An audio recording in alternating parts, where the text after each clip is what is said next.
Good morning guys, I'm Raven Eganyasares for IIB02. Now we are here at Computer Laboratory.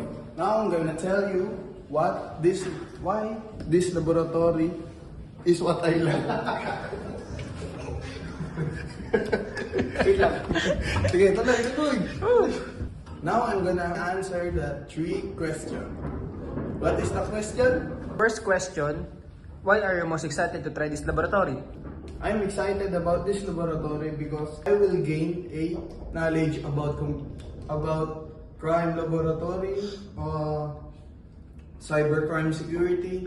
So, because we are in this space about Gen Z, we are more on technology. So, there are more crimes happening here in online or on technology. Since it is cyber, it's hard to track the perpetrator. Second question, what skills do you expect to gain from this lab? To learn about more on how to avoid or what are the common crimes on cybersecurity. Because since we are here at technology, more crimes occur here in online. Third question, how will these skills help you in your criminology journey and future career? In my criminology days, it will help me. How will these skills help you in your criminology journey in future career?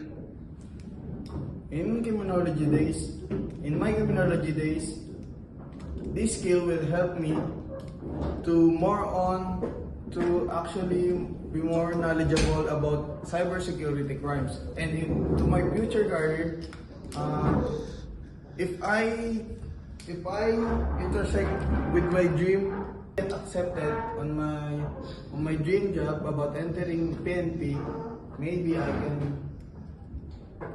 can be more on cybersecurity crime division. Thank you guys for watching my video.